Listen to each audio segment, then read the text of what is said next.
pagkain. Saktong! Darren. Wala din. Alis!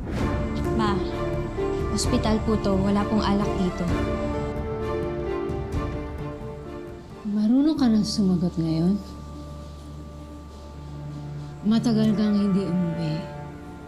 Pero ako pa talagang inutusan mo para makipagkita sa'yo. Saan naman ang kapal ng mukha mo?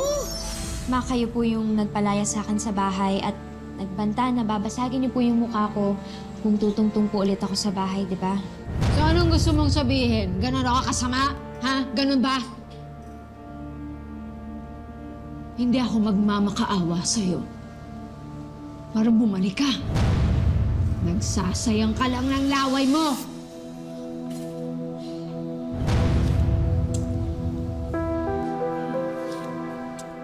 Alam mo, hindi kita iniisip. Ma,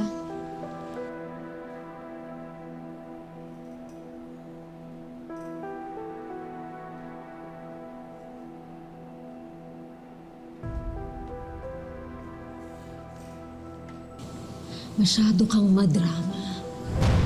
Inutil ka pa rin.